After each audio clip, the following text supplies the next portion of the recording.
500 princesses stood in silk and diamonds, each one trained since birth to win a crown. The maid, refilling their champagne, kept her eyes down, invisible as always. Then the vampire king rose from his throne, walked past every royal daughter in room, and offered his hand to the girl holding the tray. The crystal chandeliers cast diamonds of light across 500 silk gowns. Each princess stood straighter than the last, their smiles practiced to perfection, their curtsies measured to the inch. The ballroom of the Vampire King's palace had never held so much ambition in one room. Lena pressed herself against the velvet curtain near the servants' entrance, balancing a tray of empty champagne flutes. Her fingers ached. She'd been refilling glasses for 4 hours straight, watching princess after princess glide past the throne where King Alistair sat, still as carved marble, his dark eyes revealing nothing. "He'll choose before midnight," whispered Helena, another maid, squeezing past with a tray of petit fours. "The tension's killing them. Look at Princess Cordelia. She smiled so long her face must hurt." Mira glanced at the blonde princess from the Northern Isles, whose diamond tiara caught the light with every calculated laugh. Beside her, a princess in emerald silk from the Eastern Territories touched the king's armrest as she spoke, a bold move that made the other competitors stiffen. 20 kingdoms represented, Helena continued, loading Mira's tray with fresh glasses. Some sent 3 daughters each. This isn't a ball. It's a battlefield in ball gowns. Mira nodded, turning back toward the floor. She'd worked in this palace for 3 years, ever since her father died and left her with nothing but debts. She'd scrubbed these marble floors, polished these golden banisters, served at 100 royal functions. She knew how to be invisible, but tonight, invisibility felt like armor she desperately needed. "The king will now make his selection." The master of ceremonies' voice cut through the music. The orchestra fell silent mid-note. 500 princesses stopped breathing. King Alistair rose from his throne. He was beautiful in the way dangerous things often are. Sharp cheekbones, midnight black hair, eyes that had watched centuries pass. He wore black and silver. No crown, because he didn't need one. Every vampire in the room could feel his age, his power radiating like heat from a forge. Mira started backing toward the servants' door. This was the moment she should disappear entirely. "Tradition demands I choose a queen," Alistair said, his voice carrying effortlessly across the silent hall. "My council has urged it for decades. The kingdom requires an heir. Alliances must be forged." He descended the steps of the dais slowly. "So I have considered carefully." A princess from the southern desert stepped forward slightly, her gold jewelry chiming softly. Princess Cordelia's smile brightened. The girl in emerald silk lifted her chin. "I have looked upon every eligible royal daughter in this room," Alistair continued, walking past the first row of princesses. "I have studied their kingdoms, their accomplishments, their virtues." Mira's shoulder bumped the doorframe. Just a few more steps and she'd be through. "And I have chosen." The king stopped walking. His head turned not toward the princesses, but toward the shadows where the servants stood. His eyes locked on Mira's. "You." The word dropped like a stone into still water. Mira's tray slipped from her hands. Crystal shattered across marble, the sound obscenely loud in the absolute silence. "Come here," Alistair said quietly, extending one hand toward her. Every head in the ballroom turned. 500 pairs of eyes found the girl in the plain gray dress, the maid with flowers still dusting her sleeve from the kitchens, whose hair had escaped its bun in unfashionable wisps around her face. "Your Majesty," the master of ceremonies stammered. "There must be. Surely you mean—" "I mean, Mira." Alistair's voice held no doubt. "Come here." Mira couldn't move. Her legs had forgotten how. This was a mistake, a cruel joke. Now the command in that single word unfroze her. She stepped over the broken crystal, her worn shoes crunching glass. The sea of princesses parted as she walked, their perfume overwhelming, their silk gowns whispering against her rough cotton. Some faces showed shock, others barely contained rage. A few looked at her with something almost like pity, as if she were walking toward her execution rather than a proposal. Maybe she was. Alistair met her halfway in the center of the ballroom, under the largest chandelier. Up close, his eyes were even more unsettling, ancient and knowing, and fixed entirely on her.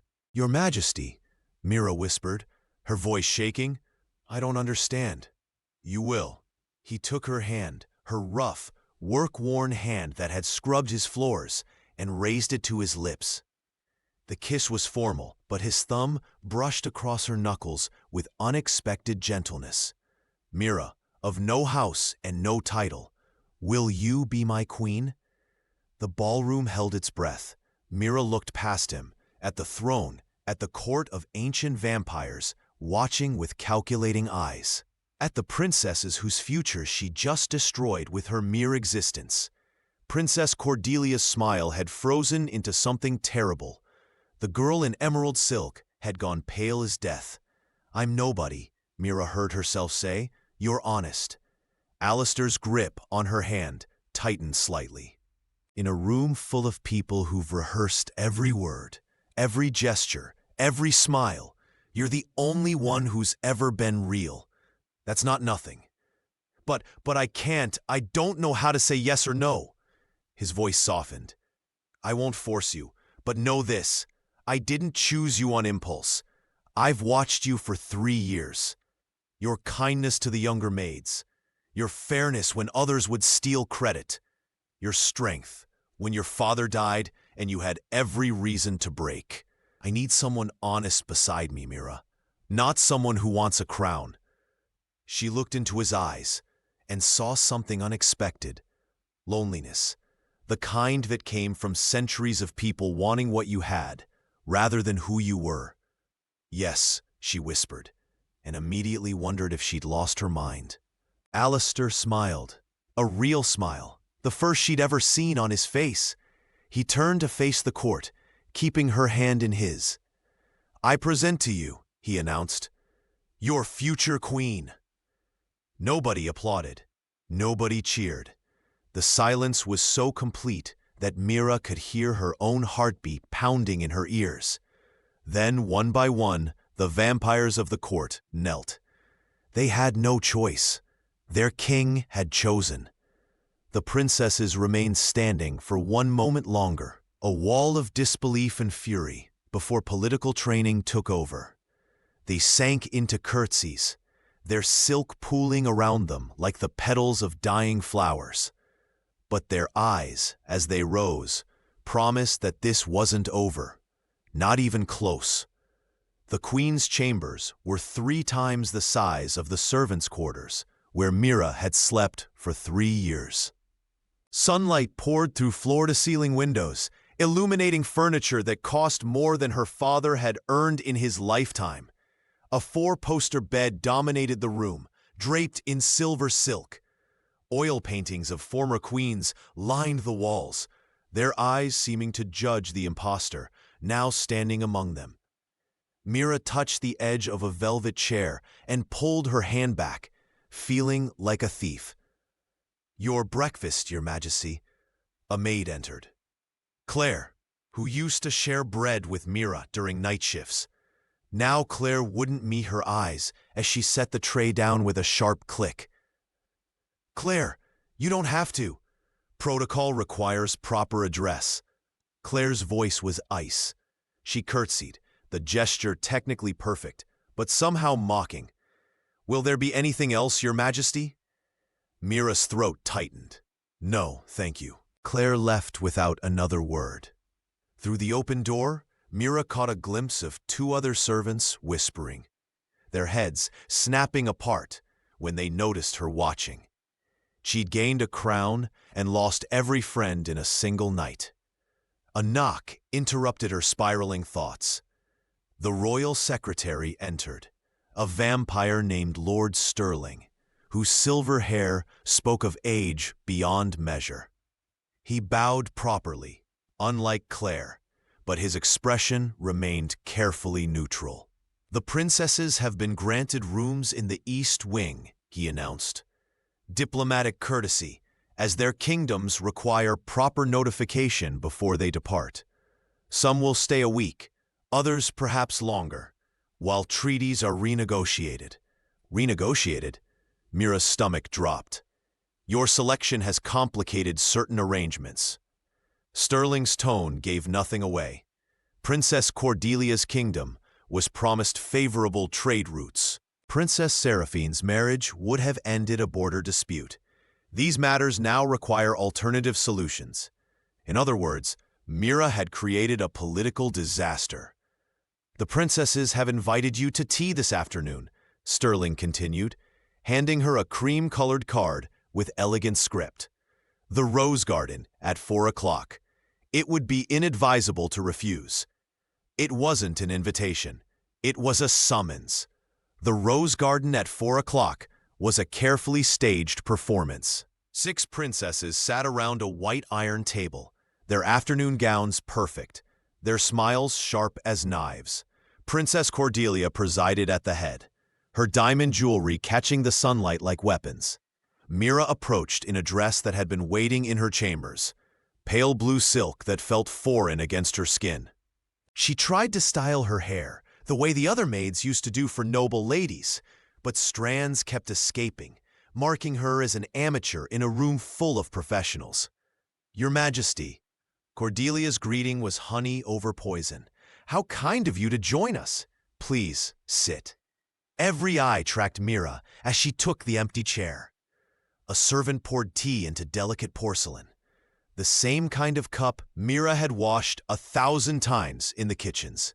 "We were just discussing the ball," said Princess Seraphine, the girl who'd worn emerald silk. Her voice was silk, too, smooth and deadly. "Such a surprising conclusion. None of us saw it coming."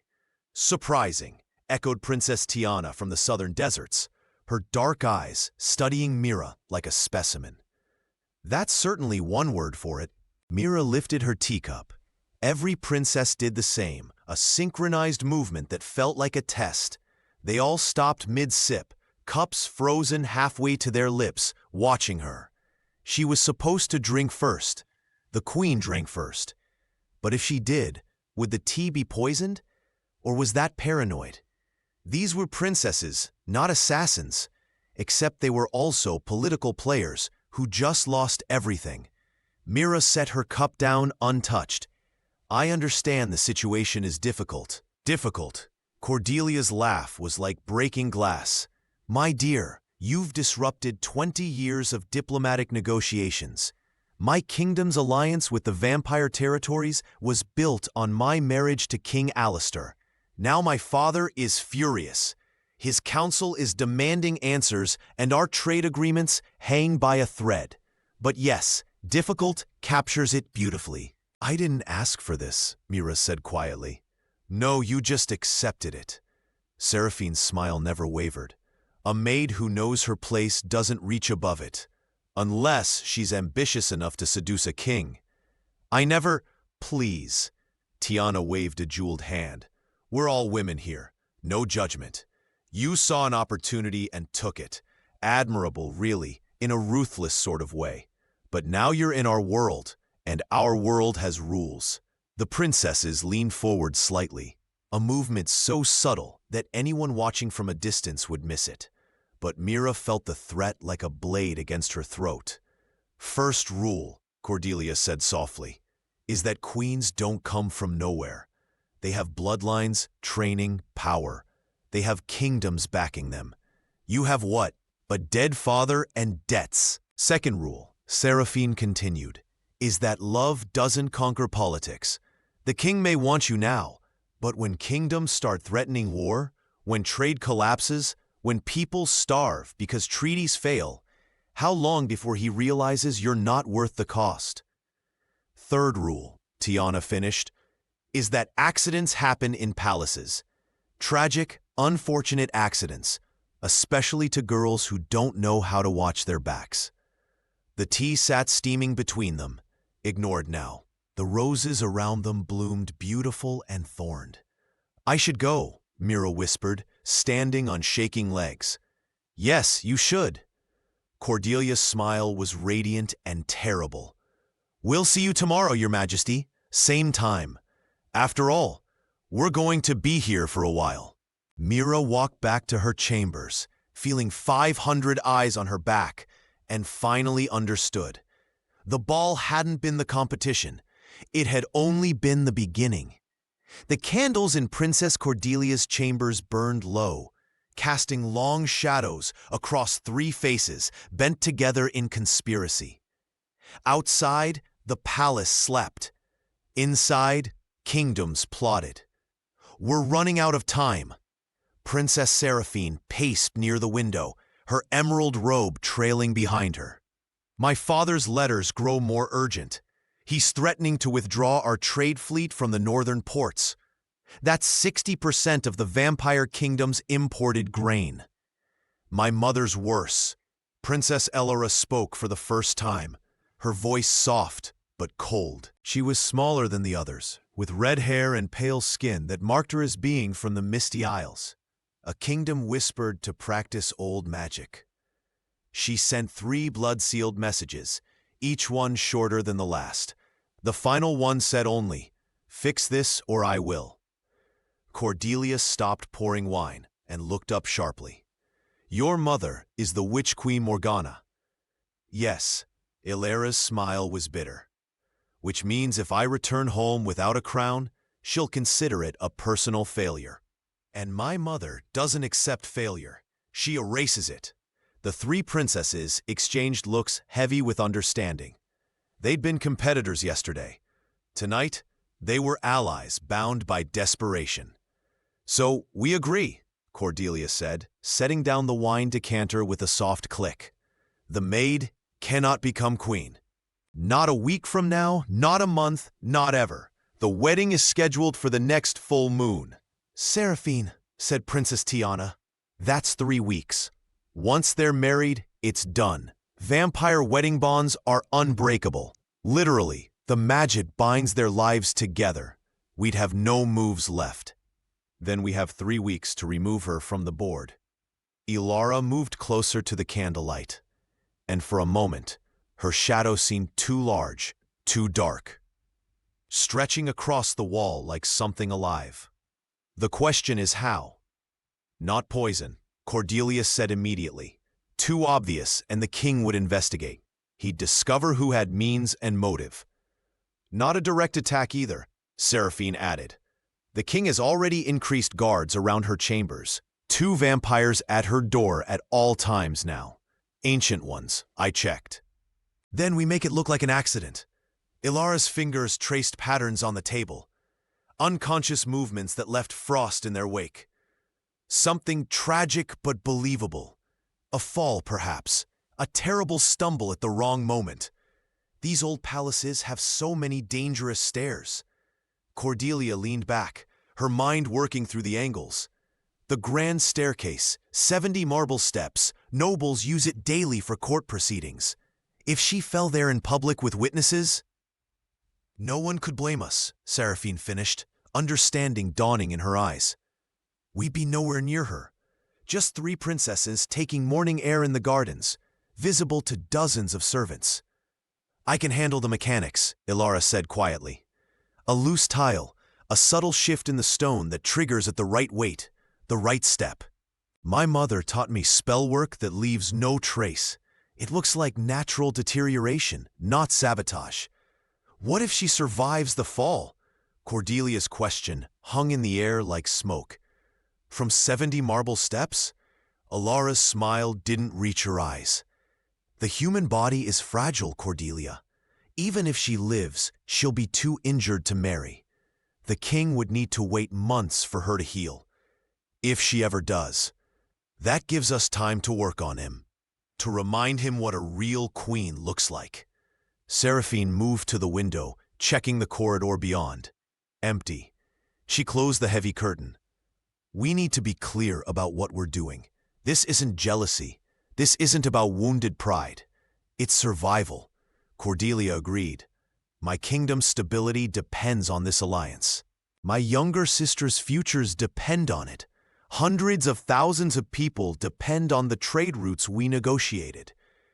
My family's shipping empire will collapse without vampire port access, Seraphine said. 3 generations of work gone. My brothers will lose everything, and I'll be lucky if my mother only disowns me. Ilara's voice was flat. More likely, she'll make an example of me, show the court what happens to daughters who fail. The 3 princesses looked at each other, and in that moment, they weren't beautiful, noble women playing at politics. They were survivors, trapped between duty and disaster, making the only choice they believed they had left. We all understand the stakes, Cordelia said, her voice steady. Once we do this, there's no going back. If we're discovered, we won't be. Ilara interrupted. I'll place the spell tonight. 3 days from now, during the morning court session, she'll use those stairs. She always does. I've watched her routine. The tile will crack. She'll fall. And the maid who thought she could be queen will learn that fairy tales don't come true for girls without power. What about the king? Seraphine asked. He chose her for a reason. He might. Kings are practical, Cordelia cut in. He'll mourn, perhaps, but he still needs a queen. And when the time comes, we'll be there, poised, appropriate, ready to help him rebuild what was broken. He'll see reason. 3 days, Ilara confirmed. The morning of the court assembly. Half the kingdom will be there. It will be public, tragic, and utterly unavoidable. They joined hands then, the 3 of them, sealing an alliance that had nothing to do with friendship and everything to do with survival. Outside, the palace slept on, unaware that in a candle-lit room, 3 desperate women had just signed a death warrant. And somewhere in the queen's chambers, Mira lay awake, feeling the weight of a crown she'd never asked for and the enemies she couldn't yet see. 3 days later, Mira descended the grand staircase with Lady Ashford, an elderly vampire who served as her reluctant etiquette instructor. Shoulders back, chin level, Lady Ashford corrected for the 1000th time that morning. A queen doesn't look at her feet. She trusts the ground beneath her. Ironic advice, given that Mira trusted nothing in this palace anymore. The morning court assembly had just concluded. Below in the entrance hall, nobles clustered in small groups, their conversations echoing off marble. Mira recognized some faces: ambassadors, council members, and 3 princesses standing near the fountain, their mourning gowns pristine, their positions perfectly calculated to be visible but distant. Cordelia, Seraphine, and Ilara, always together now, always watching. Your Majesty, a young noble bowed as she passed. His courtesy was flawless, his eyes empty of warmth. Mira nodded, still uncomfortable with the title. 3 weeks in these chambers, and she still woke up expecting to light fires and prepare breakfast trays. Posture, Lady Ashford hissed. Mira straightened, focusing on the stairs ahead. 70 steps of pristine white marble, worn smooth by centuries of royal feet. Morning sunlight streamed through the stained glass windows, painting rainbow patterns across the stone. She took another step, then another. The marble beneath her left foot shifted. It was subtle, just a slight give, like stepping on sand instead of stone. Mira's weight transferred forward as the tile's edge cracked with a sound like breaking bone. Her ankle twisted, her balance vanished. "Your Majesty!" Lady Ashford's hand grasped air as Mira pitched forward. The world tilted. 70 marble steps stretched below her, each one a promise of broken bones and shattered skull. Mira's arms wheeled uselessly. Her scream caught in her throat. She fell and fell into impossibly strong arms, Alistair appeared between one heartbeat and the next, vampire speed that made him seem to materialize from shadows. He caught her mid-air, one arm beneath her knees, the other supporting her back, stopping her fall as effortlessly as catching a leaf. For a moment, they hung there, suspended in the golden morning light. "I have you," he said quietly. Mira couldn't breathe.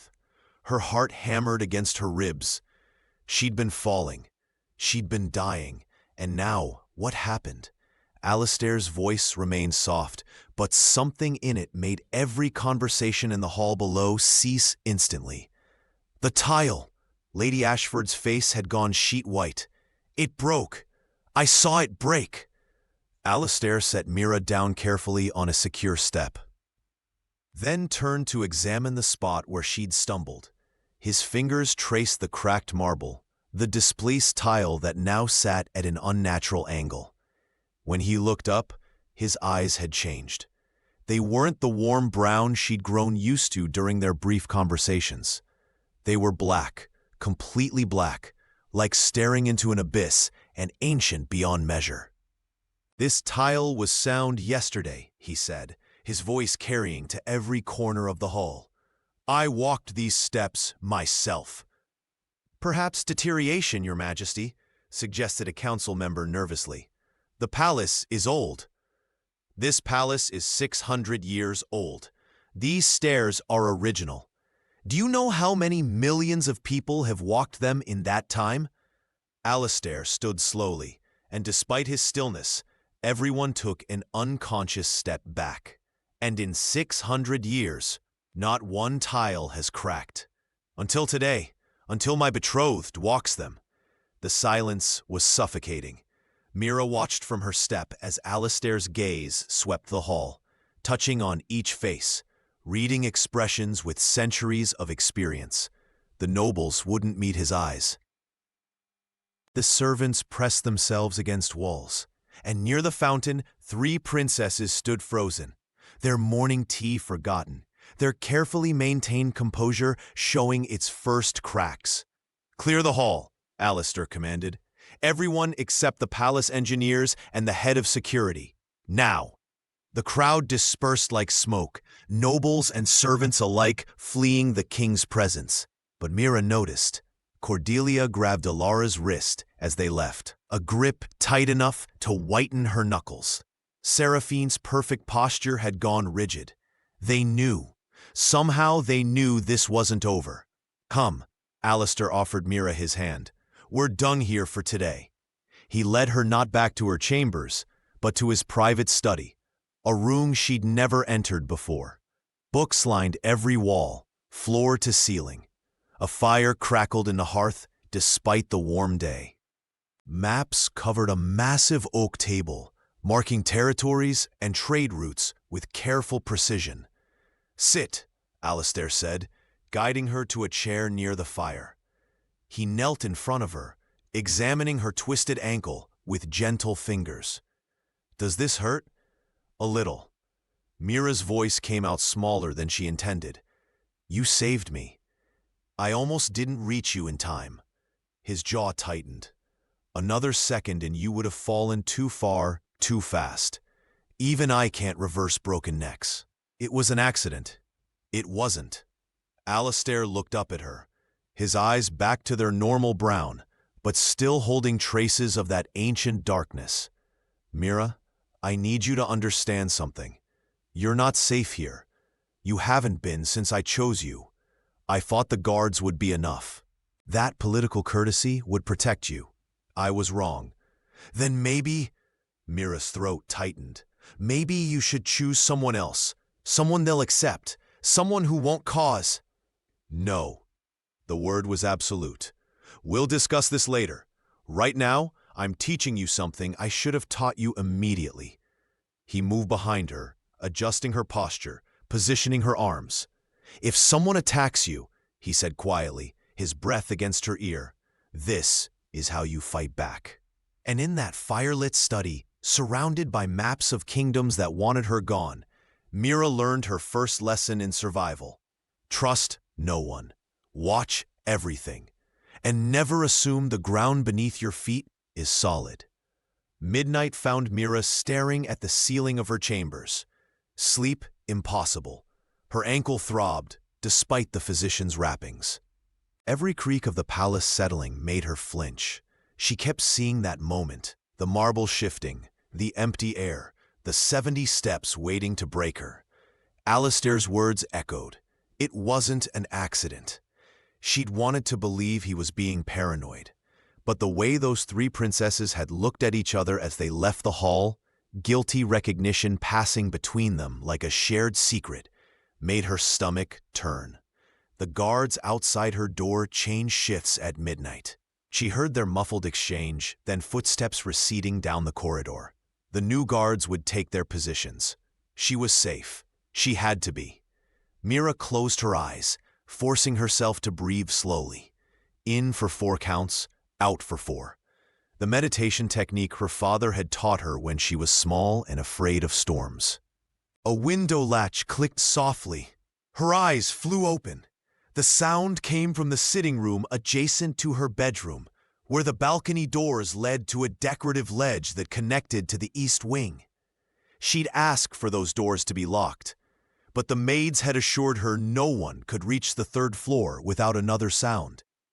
A careful footstep on marble. Someone was inside. Mira's heart stopped, then exploded into a gallop. She slid out of bed as silently as possible, her injured ankle screaming protest. The guards were outside the main door, too far to hear a whisper. She was alone. No, not alone. Someone was here. She pressed herself against the wall beside the bedroom doorway, remembering Alistair's lessons from that afternoon. Stay low. Use your opponent's momentum against them. Aim for vulnerable points. Throat, eyes, knees. A shadow moved across the sitting room floor, backlit by moonlight. Tall, slender, wearing dark clothes and a black mask that covered everything but cold, calculating eyes. The intruder moved toward the bedroom with practiced silence, a blade gleaming in one gloved hand. Not a sword, something smaller, designed for close work, for murder that needed to be quiet. Mira's breath came in shallow gasps. She had seconds before the attacker reached the bed and discovered it empty. The figure passed through the doorway. Mira moved. She wasn't graceful. She wasn't trained. But terror gave her speed, and desperation gave her strength. She lunged low, just as Alistair had shown her, grabbing the attacker's knife wrist with both hands. The intruder jerked in surprise, clearly expecting a sleeping target, not resistance. The blade swept toward Mira's throat, but she twisted, using her whole body weight to pull the arm down and sideways. They crashed into the bedside table. The oil lamp shattered. Glass bit into Mira's shoulder, but she held on, feeling the attacker's superior strength beginning to overpower her grip. "Guards!" Mira screamed, knowing they were too far, knowing she had seconds before this blade found her heart. "Guards!" The attacker's free hand grabbed her throat, squeezing. Mira's vision sparked with darkness. She drove her knee upward blindly, connecting with something soft. The grip on her throat loosened slightly. She bit down hard on the gloved hand near her face, tasted leather, and beneath it, blood. The attacker snarled, a distinctly feminine sound, and slammed Mira against the floor. The impact knocked the air from her lungs. The blade rose, moonlight running along its edge like water. This was how she died. 3 weeks a queen, killed in her own chambers by someone who... The bedroom door exploded inward. Alistair appeared like a nightmare given form, his speed making him nearly invisible. One moment, the attacker was above Mira, blade descending. The next, the intruder was airborne, sailing across the room to hit the wall with bone-crushing force. The knife clattered across the floor. "Don't move." Alistair's voice was barely human, something older and infinitely more dangerous speaking through him. He stood between Mira and the attacker, and even from behind, she could see the predator he'd become. His shoulders had broadened, his fingers had lengthened into claws, and the shadows around him seemed to writhe like living things. The guards burst in, weapons drawn, faces pale with terror at finding their king in this state. "Secure the attacker," Alistair commanded, without turning. "Gently, I want them alive to answer questions." Only then did he look back at Mira, still sprawled on the floor, bleeding from a dozen glass cuts, throat bruised, but alive. His features softened marginally, the monster receding enough to let the man show through. "You fought," he said, something like pride and pain mixing in his voice. "You actually fought. You taught me to." Mira's voice came out ruined from the choking. The guards held the attacker upright, one of them reaching for the mask. The intruder struggled, but vampire strength held them immobile. The mask came off. Princess Ilara's red hair spilled free, her pale face cut and bleeding from the wall impact. But her eyes blazed with cold fury and not a trace of remorse. "You," Alistair breathed, "the Witch Queen's daughter." "She doesn't belong here." Ilara's voice was steady despite her situation. "She's a stain on everything monarchy represents. I did what was necessary." "You broke sacred hospitality laws." Alistair moved toward her, each step measured. "You attempted regicide. Do you understand what you've done?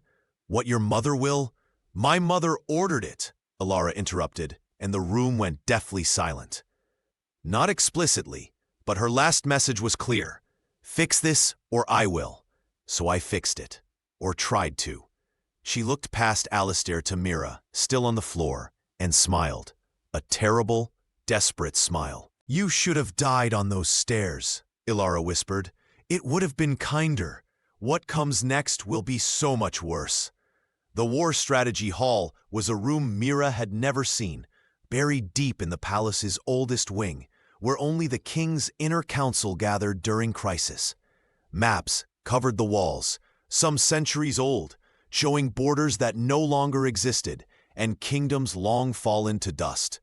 Now those maps were being updated with red markers. "3 kingdoms have formally protested," Lord Sterling reported, his silver hair gleaming in the lamplight. "The Misty Isles, naturally, are demanding Princess Ilara's immediate release, but the Northern Isles and the Eastern Territories have also sent strongly worded correspondence." Strongly worded?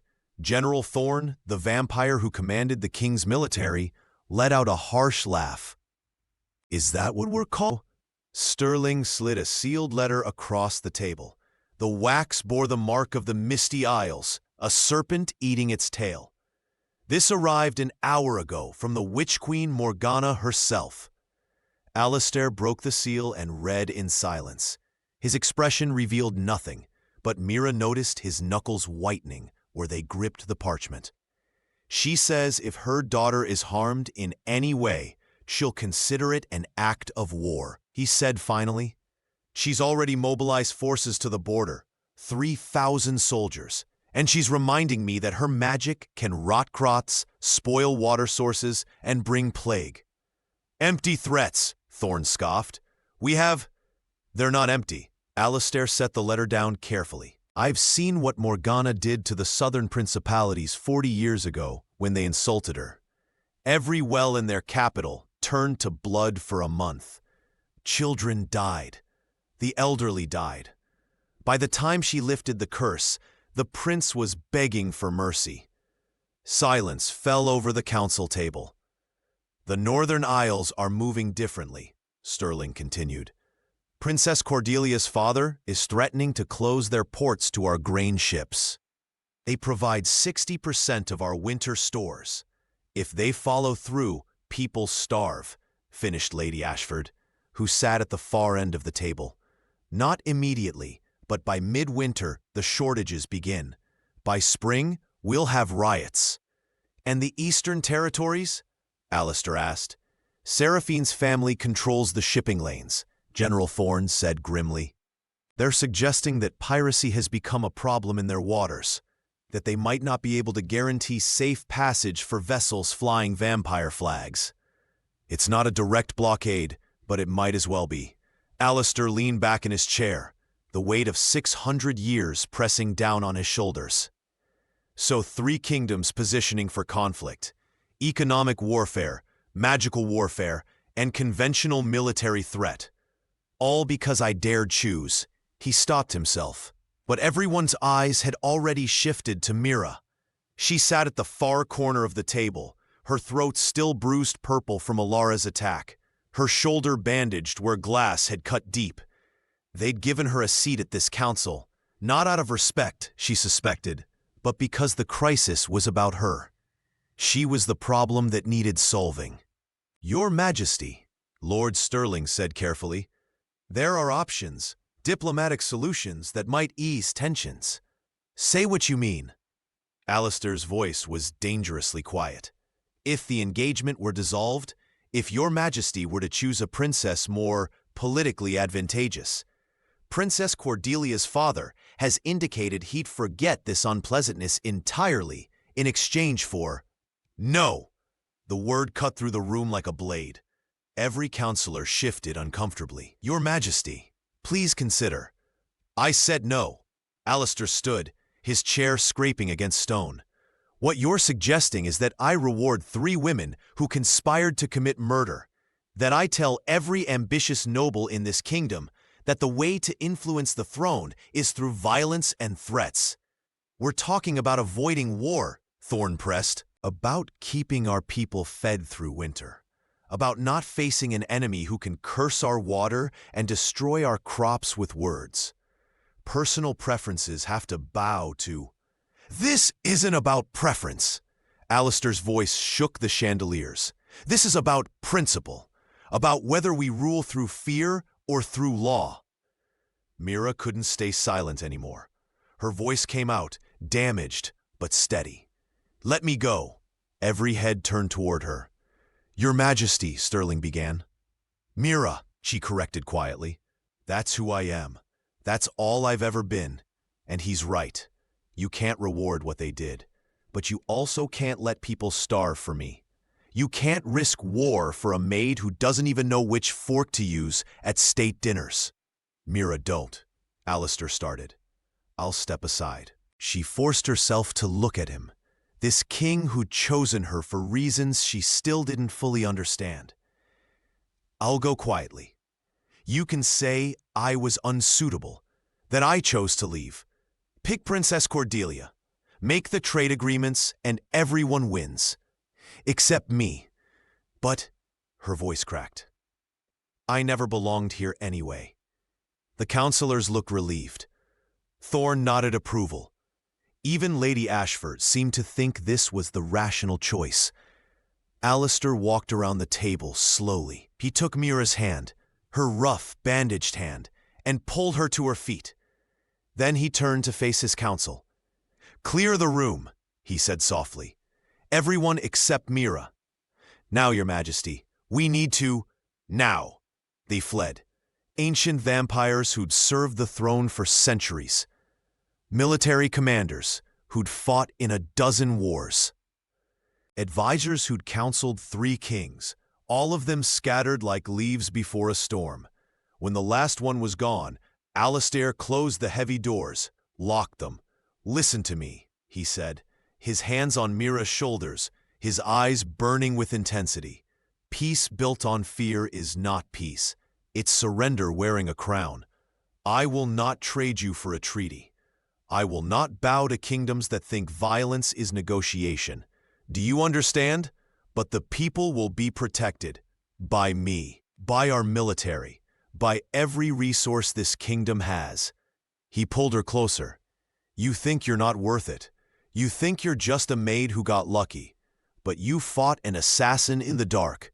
You survived a fall meant to kill you. And just now, you offered to sacrifice yourself for people who've shown you nothing but coldness. That's what makes a queen, Mira. Not bloodlines, not politics." Mira's eyes burned with tears she refused to shed. "What if you're wrong?" she whispered. "What if I'm not strong enough for what's coming?" "Then we'll face it together." His smile was sad and certain. "And we'll teach these kingdoms that the new queen is not someone they can threaten, manipulate, or remove."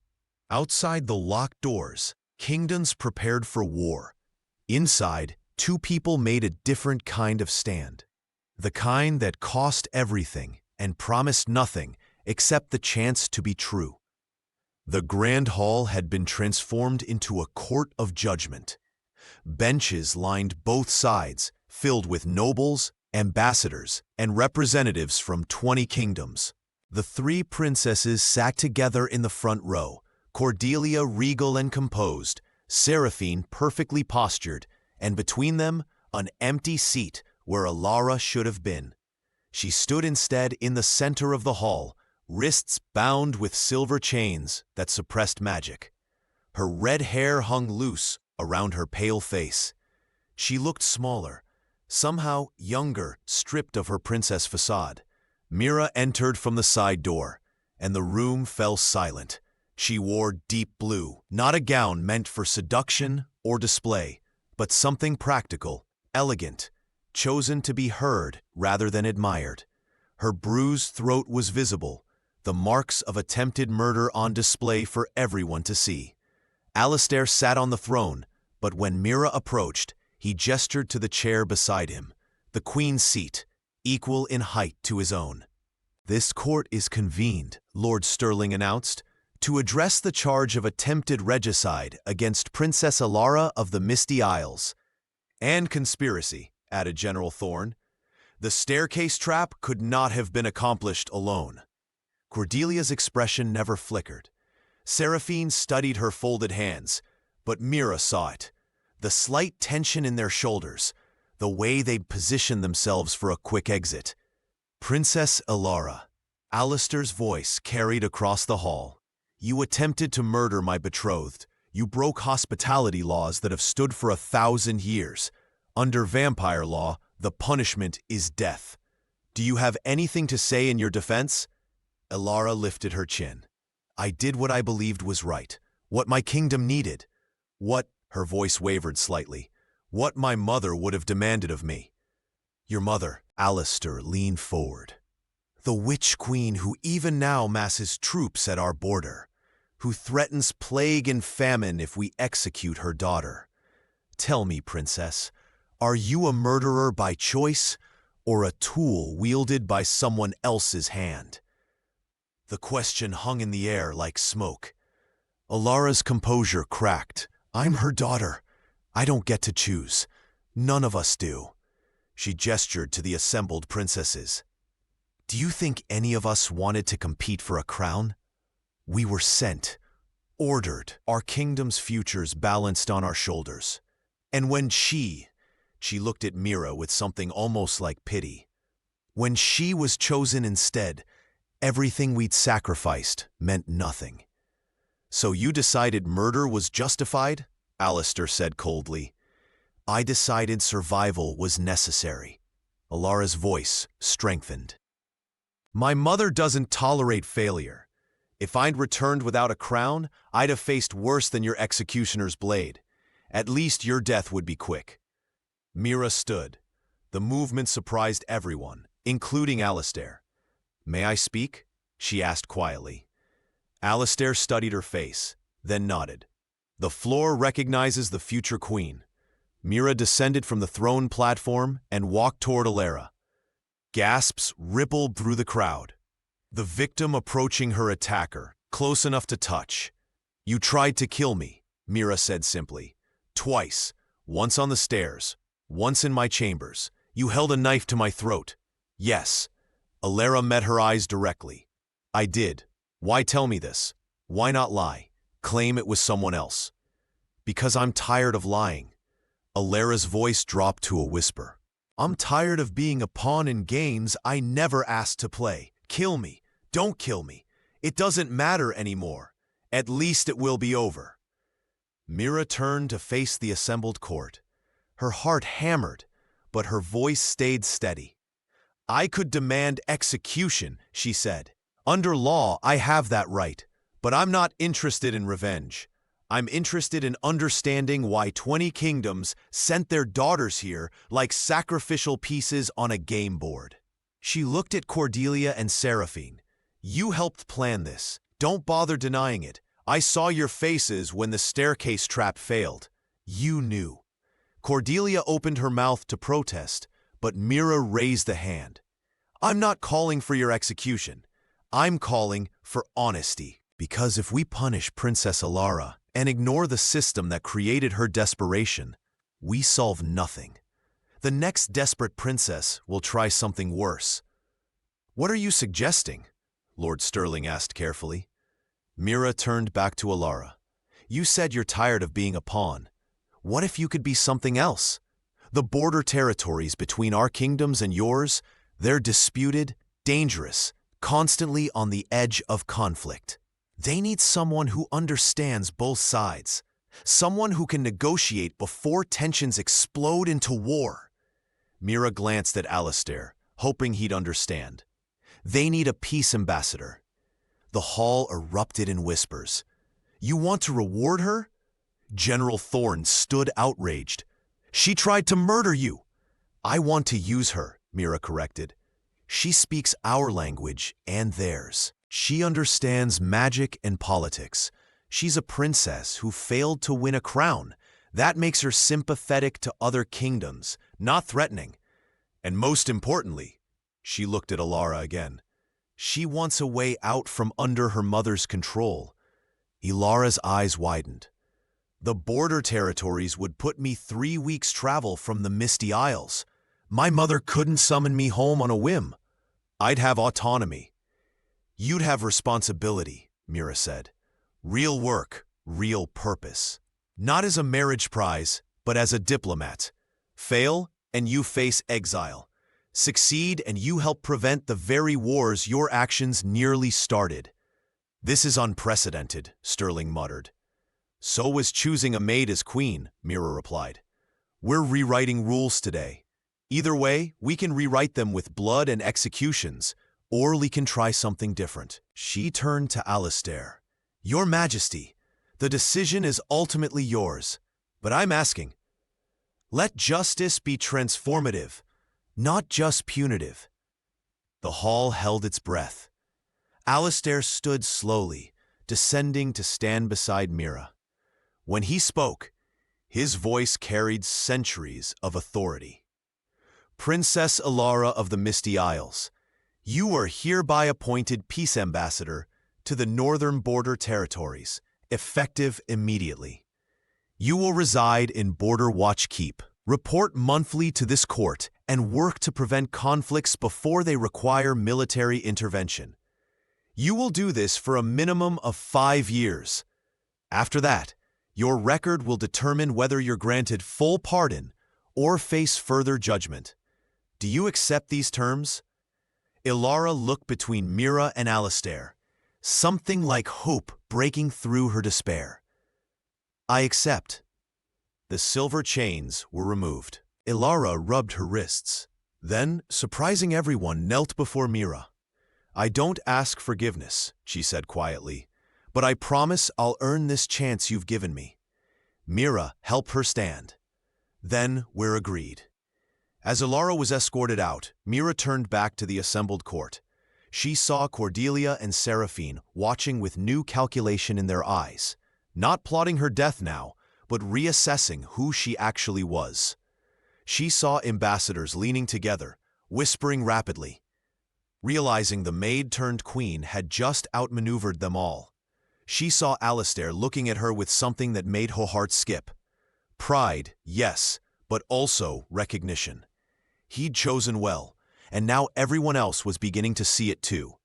The girl who'd scrubbed floors had just taught a room full of nobles what mercy with teeth looked like. The Moon Garden was Mira's favorite place in the palace, a secret she'd discovered during her years as a maid, when she'd slip away after midnight shifts to breathe air that didn't smell of polish and soap. Tonight, she walked its silver paths as queen. The trial had ended hours ago, Ambassadors had departed with new treaties to draft. Cordelia and Seraphine had left for their kingdoms the next morning, their departure quiet and dignified. No more plots whispered in candlelit rooms. The palace felt different now. Still not warm, perhaps, but no longer actively hostile. Mira found the stone bench beneath the flowering night blooms, their white petals luminous in the moonlight. She sat, finally alone, and let herself feel the weight of everything that had happened. "I thought I'd find you here." Alistair emerged from the garden path, still in his formal court attire, but with his jacket discarded, his shirt open at the collar. He looked less like a king and more like a man who'd survived a storm. "How did you know?" Mira asked. "I didn't, but I've watched you for 3 years, remember?" He sat beside her, careful to leave space between them. "Whenever the palace became too much, you'd disappear for exactly 20 minutes. I eventually followed one night, just to make sure you were safe, and found you here, staring at the moon like it might have answers. Did you think I was planning to run away? I thought you were surviving the only way you knew how." His voice was gentle, taking moments of peace, wherever you could find them. They sat in comfortable silence, the night air sweet with flower scent. Somewhere in the distance, a fountain splashed softly. "I'm terrified," Mira admitted finally. "Today in that hall, I felt like I knew what to do, like the words just came. But now I'm wondering if I got lucky, if next time I'll make a mistake that costs lives." "You will make mistakes." Alistair turned to look at her, his face half-shadowed by moonlight. "Every ruler does. I've made mistakes that haunted me for decades. But today, what you did wasn't luck, Mira. It was wisdom. I just didn't want more death. Is that wisdom or weakness? It's strength." He shifted closer, closing some of that careful distance. "Do you know how many people in that hall expected you to demand Ilara's execution? How many thought you'd want revenge, blood, public punishment?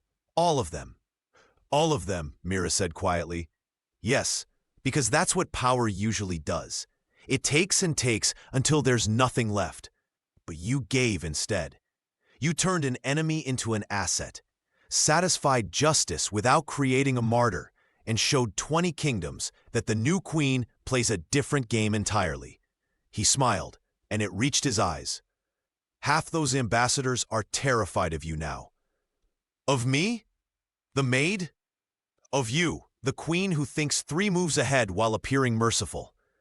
Alistair took her hand, his fingers tracing the calluses that hadn't quite faded from years of scrubbing floors.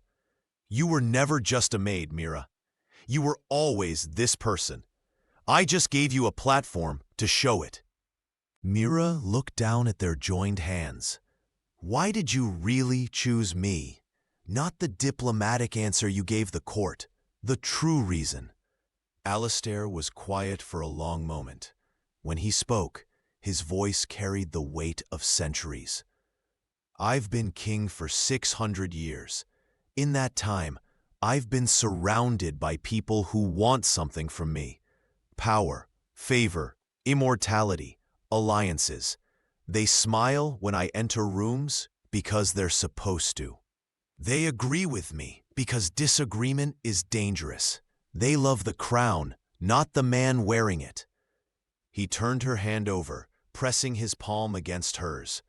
"But 3 years ago, I walked past the kitchens at dawn and heard you singing some folk song I hadn't heard in a century. You were kneading bread, covered in flour. And you thought no one was watching. You were just yourself, completely unself-consciously yourself. And later that day, I saw you split your lunch with a girl who'd been caught stealing. You could have reported her, but instead, you shared. That's when I knew. Knew what?